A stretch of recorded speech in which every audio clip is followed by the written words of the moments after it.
আসলেও যার ১,০০০ এর কাছাকাছি গোল, তাকে নিয়ে মানুষ আসলে আমরা না বুঝে অনেক সমালোচনা করি, অনেক কথাই বলে ফেলি। সে কিভাবে কামব্যাক দিতে হয় সে জানে। আগেরবার বিশ্বকাপ চলাকালীন হচ্ছে রোনালদোকে ব্রান্সে একটা ম্যাচ পুরো বসায় রাখছে। মানে চোখ দিয়ে এমনিতেই আরকি পানি আসছে। আরেকটা রোনালদো নিয়ে আমার জানা। সেটা হচ্ছে এই বিশ্বকাপের ১ম ম্যাচ পর্তুগালের যেটা ছিল, কঙ্গোর সাথে তারা ম্যাচটা জিততে পারে নাই। ২ টা রকুস হ্যাঁ, ড্র করছে।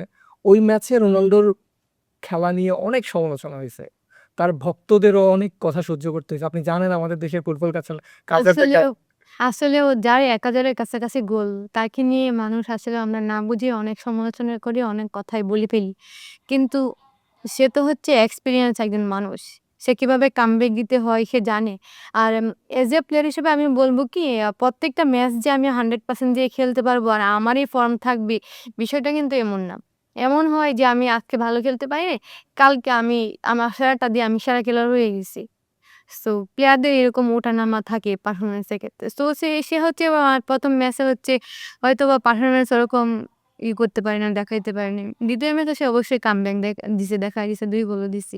সো এভাবে আরকি আমাদের বড়, বড় প্লেয়াররা মানুষের মুখে আরকি কি চুপ মানুষের মুখে কি চুপ করে দেয়। হ্যাঁ, চুপ করে আছে। আচ্ছা, এই যে আমি বললাম একটু আগে যে রোনালদোর ফ্যানদেরও অনেক কথা শুনতে হয়েছে, কটু কথা শুনতে হয়েছে। আমাদের দেশের ফুটবল কালচারটা এরকম। যে যেভাবে পারে যারা একটু খ্যাপানোর হ্যাঁ, চেষ্টা করে।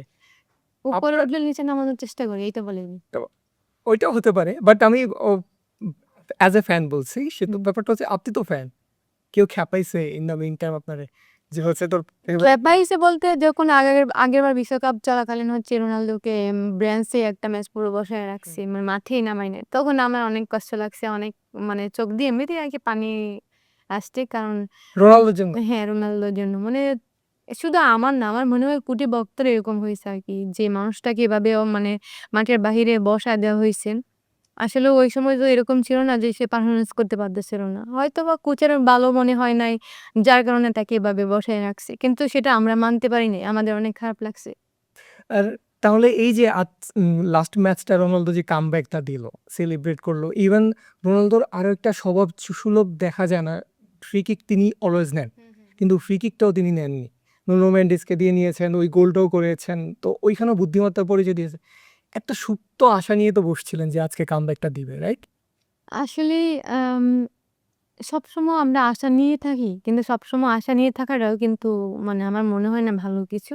কারণ আপনি যখন প্রতিনিয়ত ভালো করবেন, আপনারও তো একটা শরীর তো মেশিন না যে আপনার প্রতিদিন আপনার সমানভাবে আপনি করতে পারবেন। সো আমাদেরও উচিত মাঝে মধ্যে একটু প্রত্যাশাটা কমিয়ে দেওয়া।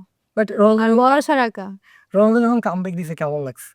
এটা তো আমি ভক্ত হিসেবে আমার অনেক ভালো লাগবে। যদি আপনি রোনালদো ভক্ত হন আপনারও অনেক ভালো লাগবে। কারণ আপনার যে মানুষটাকে আপনি এত বেশি পছন্দ করেন, সে দুর্দান্ত একটা কামব্যাক দিছে। আর তাকে নিয়ে এত সমালোচনা, এত কিছু দিয়ে গেছি। তারপরে হচ্ছে সে মানুষকে জাস্ট দেখায় দিয়েছে যে আমি আসলে ফুরিয়ে যাই না, আমি এখনো আছি।